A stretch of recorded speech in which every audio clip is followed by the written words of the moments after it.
Le muscle, il contient des protéines qui vont permettre au corps de cicatriser. Donc cicatriser l'inflammation, cicatriser en cas d'une éventuelle chirurgie.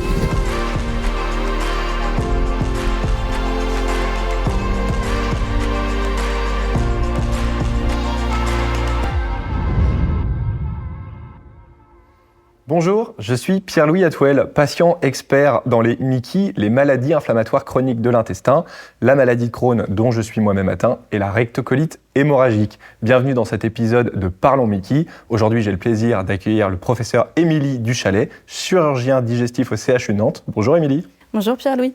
Merci beaucoup Émilie d'être avec nous. Aujourd'hui, on va parler activité physique et MICI. On sait que souvent, les patients qui sont atteints de MICI, quand ils sont diagnostiqués, ils vont avoir tendance à réduire, voire complètement arrêter de pratiquer de l'activité physique. Je parle bien d'activité physique et non pas de sport, puisque le sport, il y a une notion un peu de performance et finalement, l'activité physique, c'est simplement la mise en mouvement, marcher, prendre l'escalier, aller faire ses courses, c'est de l'activité physique. Qu'est-ce qu'on sait finalement des bénéfices de l'activité physique dans les MICI ? Alors, un peu comme toutes les maladies inflammatoires, l'activité physique, elle est bénéfique.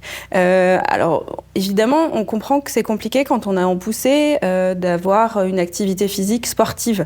Par contre, on peut très bien avoir une activité physique de marche, de faire les activités quotidiennes, de ne pas hésiter à aller à pied quelque part, parce que tout ça, ça crée du muscle. Et le muscle, il contient des protéines qui vont permettre au corps de cicatriser. Donc, cicatriser l'inflammation, cicatriser en cas d'une éventuelle chirurgie. Voilà, tous ces contextes-là vont recruter des protéines et ces protéines, on les crée en faisant du muscle. Donc c'est une réserve, les muscles, de protéines. Toi, tu es chirurgien digestif. On sait que quand on est diagnostiqué d'une MICI, une statistique assez connue, c'est que dans les 10 ans après le diagnostic, un patient sur deux subit une chirurgie.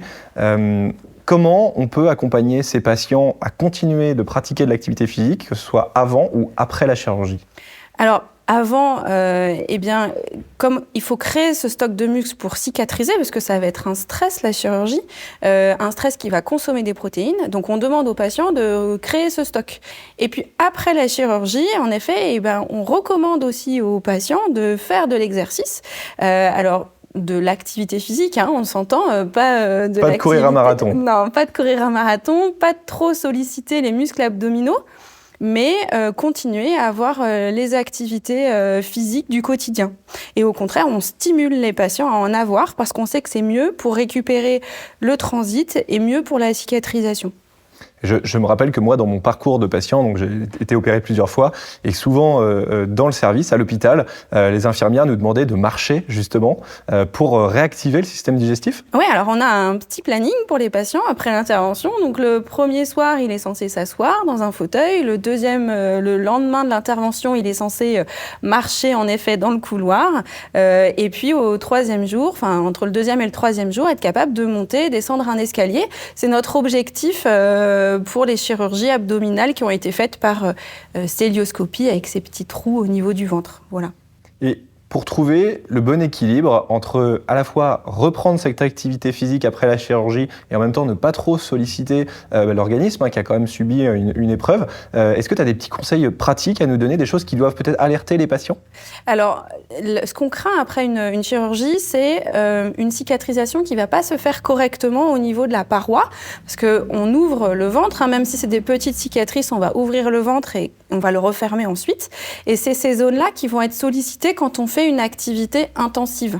Par contre, ces zones-là, elles sont faiblement sollicitées quand on va faire juste de la marche ou quand on va bouger chez soi. Et donc, c'est pour ça qu'on recommande aux patients de bouger, parce que ça va faciliter sa cicatrisation, sa récupération, mais tout en étant alerte sur les petits symptômes qui feraient qu'il serait en train de déclencher un problème de cicatrisation. Si les douleurs reviennent, si je comprends bien, on en parle au chirurgien. Exactement. Et ou s'il y a une boule qui apparaît aussi, ça peut être ça.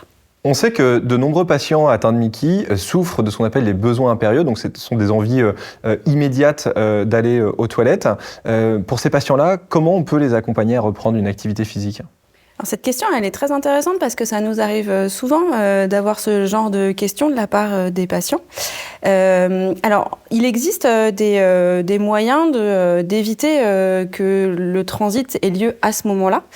Alors, la première, c'est d'éviter tout avant d'aller faire l'exercice physique, d'éviter les stimulants qui vont déclencher le transit. On les connaît, c'est le café, le thé, la cigarette. Normalement, on n'est pas censé fumer, mais, mais si c'est le cas, ça fait partie des stimulants. Et puis après, quand malgré tout, il y a des besoins impérieux, des urgences au moment de l'exercice, eh bien, on peut être amené à prescrire ce qu'on appelle des ralentisseurs du transit, qui sont efficaces de façon variable, entre 20 minutes et 1 heure, et donc on prend avant de faire l'exercice et qui laisse tranquille le patient pendant la réalisation de l'activité. Merci beaucoup, Émilie. Merci à toi.